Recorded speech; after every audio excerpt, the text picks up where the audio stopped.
Hello, welcome to Mission Success. आज हम कुछ साइंस का जीके देखेंगे जो आपका आने वाला ग्रुप डी एग्ज़ाम के लिए, रेलवे ग्रुप डी एग्ज़ाम के लिए बहुत इम्पोर्टेंट होगा। चलिए पहला क्वेश्चन से शुरुआत करते हैं। पूछा है पहला क्वेश्चन में जो सोल्डर होता है, जो आप वायर वगैरह जॉइंट करने में, कुछ जॉइंट करने में जो आप इलेक्ट्रिकल प्रोडक्ट को बनाने में यूज करते हैं सोल्डर, वो आप किसका alloy होता है। देखिए alloy क्या होता है आपको पहले समझना चाहिए। alloy होता है दो और दो से ज़्यादा मेटल मिलकर, ठीक है, क्या मिलकर, मेटल धातु मिलकर क्या बनाता है, alloy बनाते हैं। दो और दो से ज़्यादा मेटल मिलकर, ठीक है। किस लिए alloy बनाते हैं हम, किसके लिए, किस काम के लिए हम alloy बनाते हैं, ये भी आपको याद होना चाहिए। alloy इसलिए हम बनाते हैं कोई भी चीज़ को ज़्यादा दिन तक यूज करने के लिए, उससे कोरिजन से बचाने के लिए, ठीक है।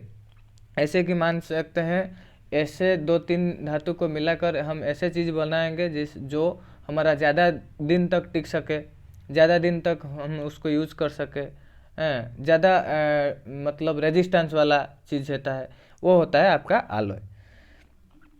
तो पूछा है सोल्जर किसका alloy होता है, मतलब सोल्जर जो है वो alloy मतलब कौन सा चीज़ को मिलकर बना है। यह आपका हो जाएगा ऑप्शन नंबर सी, टीन और लीड मिलकर क्या बनाते हैं, alloy बनाते हैं। टीन को लगते हैं हम SN और पीबी को लगते हैं, लीड को लगते हैं हम पीबी। टीन के लिए आपका SN और लीड के लिए आपका पीबी, इसका सिंबल हो जाता है। देखिए आपका जो परसेंट कितने कितने परसेंटेज में पूछेगा, आपका टीन रहता है 63% और आपका लीड रहता है बाकी 37%। ये मिलकर क्या बनाता है, सोल्डर बनाते हैं। पहला ऑप्शन जो आपका है, देखिए जिंक कॉपर निकल होता है आपका जर्मानियम सिल्वर का alloy, जर्मानियम सिल्वर होता है। ये तीन चीज मिलकर क्या बनाते हैं, जर्मानियम सिल्वर बनाते हैं, ठीक है। चलिए नेक्स्ट क्वेश्चन चलते हैं। इधर देखिए, इधर आप कॉपर टीन होता है क्या, और कॉपर जिंक भी क्या होता है मैं बता देता हूँ। एक होता है ब्रास, इधर लिख देता हूँ, थोड़ा रुकिए। एक होता है ब्रास, एक होता है ब्रोंज, ये दोनों भी आपको याद होना चाहिए। ब्रास जो है ये होता है copper and zinc, option number D. और ब्रोंज जो होता है कॉपर टिन को मिलकर बना होता है। तो आपका ऑप्शन नंबर एक हो गया जर्मानियम सिल्वर।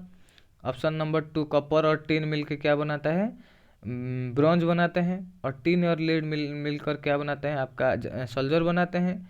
कॉपर और जिंक मिलकर क्या बनाते हैं, आपका ब्रास बनाते हैं। चारों का चारों चीज़ आपसे सबसे इम्पोर्टेंट है, ठीक है। नेक्स्ट चलते हैं अगला क्वेश्चन।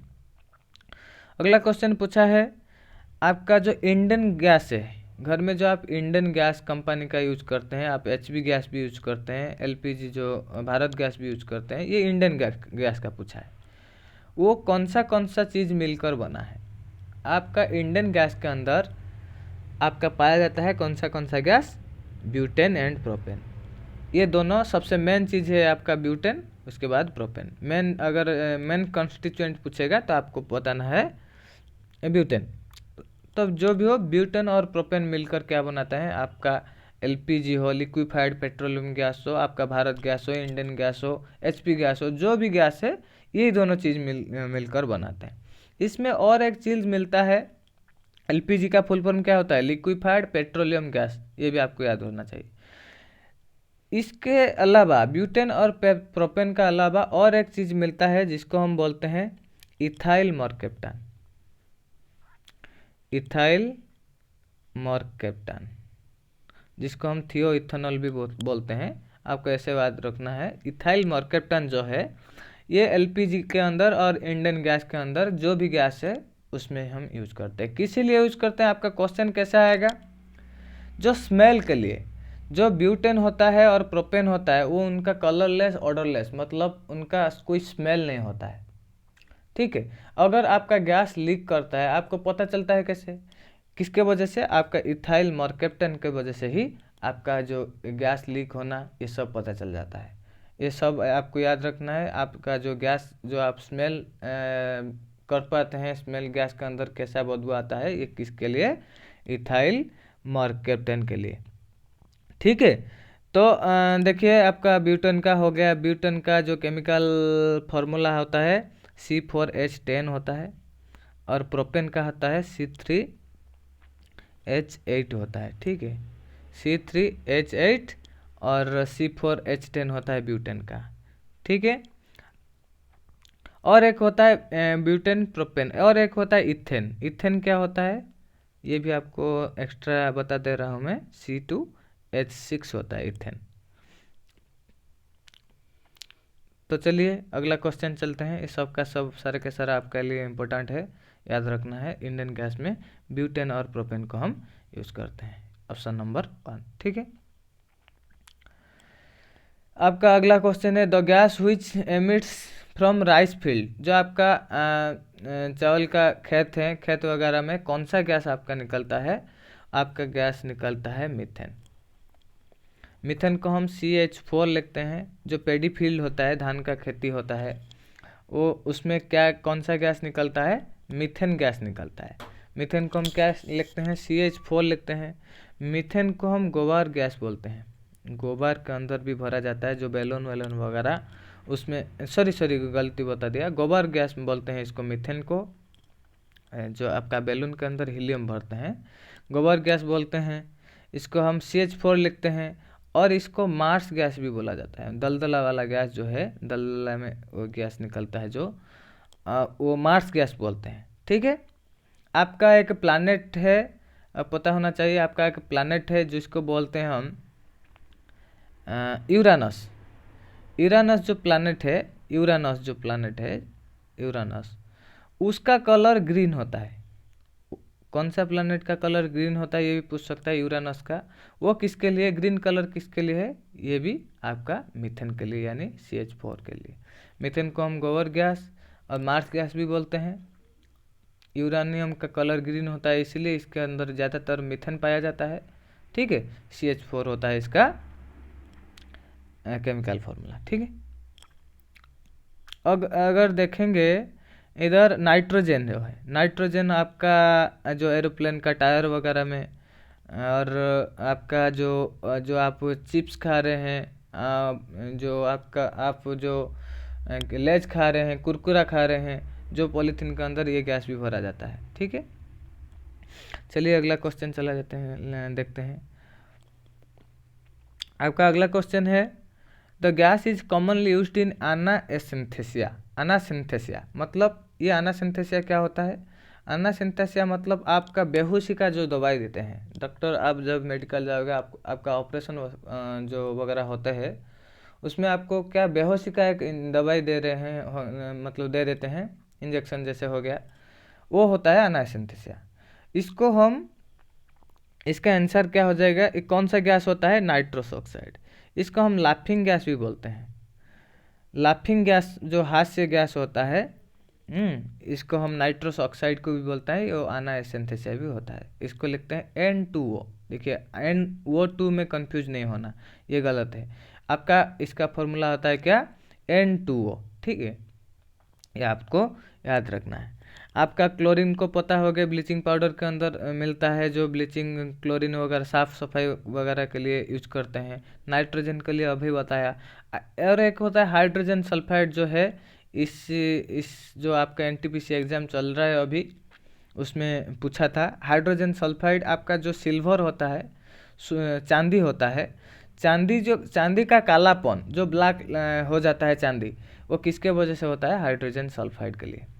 ये इम्पोर्टेंट क्वेश्चन है, ये इस बार NTPC 2021 में आया था। ठीक है, हाइड्रोजन सल्फाइड के कारण आपका जो चांदी है, सिल्वर है, वो ब्लैक हो जाता है। ठीक है, नाइट्रस ऑक्साइड को हम एनासिंथेसिया बोलते हैं, लाफिंग गैस भी बोलते हैं। उसका फॉर्मूला क्या हो गया, N2O। चलिए नेक्स्ट क्वेश्चन पूछा है आपका। Next question, the inert gas abundantly found in atmosphere. मतलब आपका जो वायुमंडल में कौन सा इनर्ट गैस है जो ज़्यादा पाया जाता है। ठीक है, इनर्ट गैस आपका जनरली कितना होता है, हीलियम लिख देता हूँ, हीलियम होता है, आपका आर्गन होता है, आपका क्रिप्टन होता है, आपका जेनन भी होता है, आपका नियन होता है, आपका एक होता है रेडन होता है, ठीक है।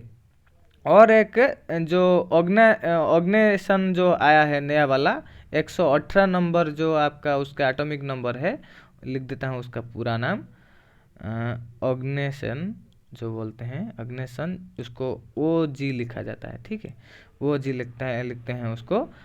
इसका एटॉमिक नंबर 118 वाला आपका पीरियोडिक टेबल में दिखने को मिलेगा, OG। ये आपका 1 2 3 4 5 6 7 आपको इनर्ट गैस दिखने को मिलेगा, हीलियम, आर्गन, क्रिप्टन, जेनन और नियन, रेडन, ऑग्नेशन, ठीक है।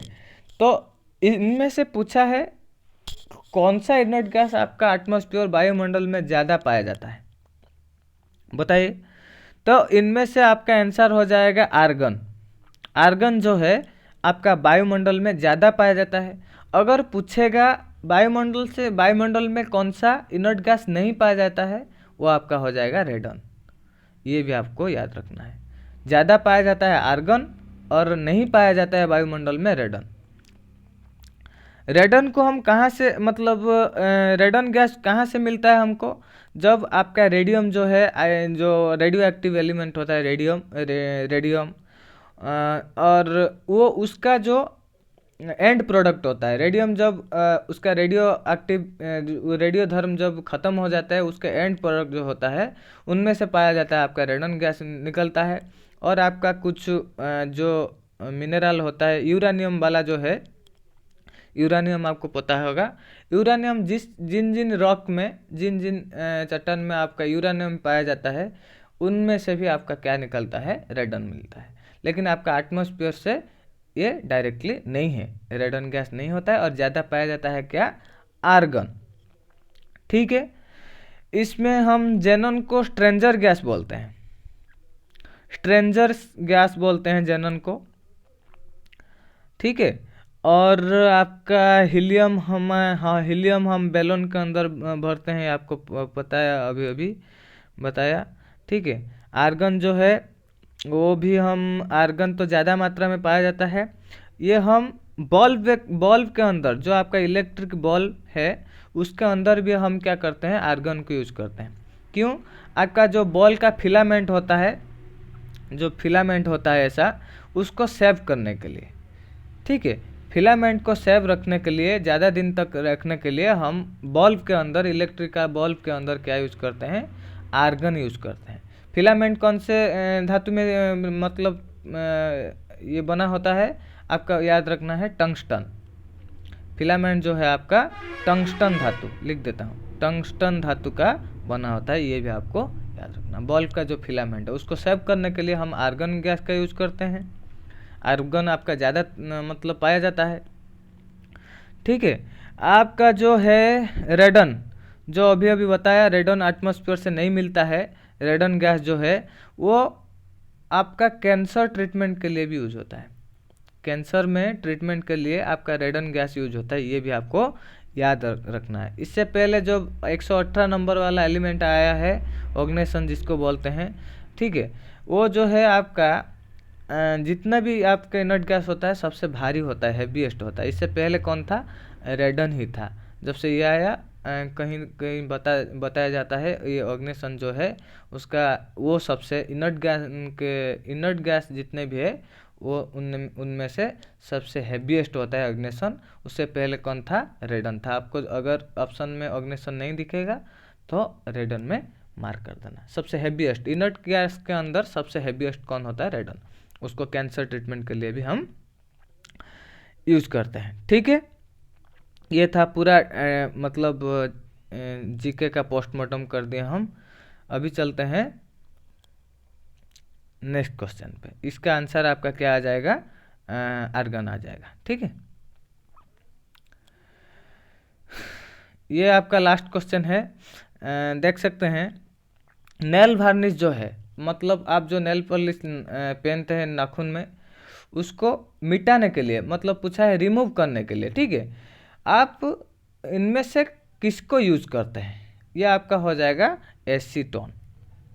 नेल वार्निश को रिमूव करने के लिए ये बढ़िया इंपॉर्टेंट से एमसीक्यू वाला है, ये बढ़िया इंपॉर्टेंट सा क्वेश्चन है रेलवे का, ये अच्छा क्वेश्चन है। तो आपको याद रखना है जो हम नेल पॉलिश को रिमूव करने के लिए किसका यूज करते हैं, एसीटोन का यूज करते हैं। आपका विनेगर हो गया, विनेगर किसको बोलते हैं, एसेटिक एसिड को बोलते हैं। एसेटिक एसिड को विनेगर ही बोला जाता है, ठीक है।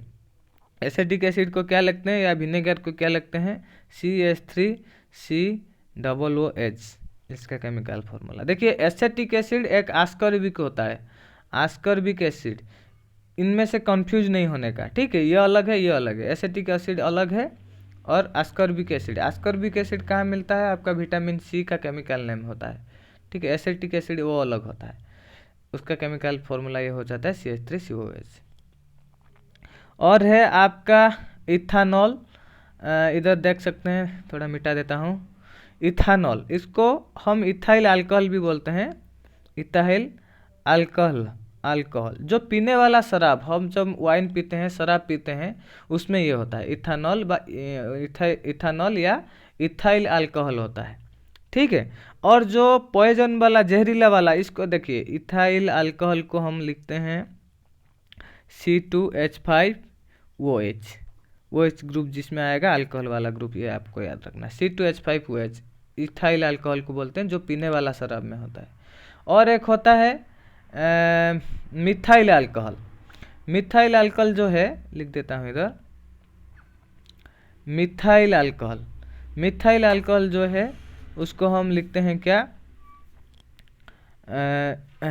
CH3OH जो मिथाइल अल्कोहल को लिखते हैं। ये जो पॉइजन होता है, एक मिथाइल अल्कोहल क्या होता है, एक पॉइजन होता है। इसका फॉर्मूला हो गया CH3OH, जो पीने वाला शराब के अंदर इथाइल अल्कोहल ही रहता है, ठीक है। और आपका बेंजीन इधर देख सकते हैं, बेंजीन का फॉर्मूला हो जाएगा C6H6, इसका फॉर्मूला होता है, ठीक है। आपका विनेगर हो गया, बेंजीन हो गया, सॉरी बेंजीन, इथानॉल और एसीटोन बता दिया। इसका आंसर हो जाएगा क्या, एसीटोन, नेल पॉलिश रिमूवर का। चलिए आज के लिए इतना ही था। अगर आपको वीडियो अच्छा लगा है तो लाइक ज़रूर करना, और अगर अभी तक हमारा चैनल को सब्सक्राइब नहीं किए हो तो ज़रूर कर लेना। इसलिए जब भी हमारा मतलब मैं वीडियो अपलोड करूँगा कभी, आपको फ़ौरन नोटिफिकेशन चला जाएगा। ये सब का सब क्वेश्चन आपका जो आने वाला रेलवे ग्रुप डी के लिए बहुत सा इम्पोर्टेंट है। चलिए अगले वीडियो में मिलते हैं। जय हिंद, जय Bharat. Thank you for watching.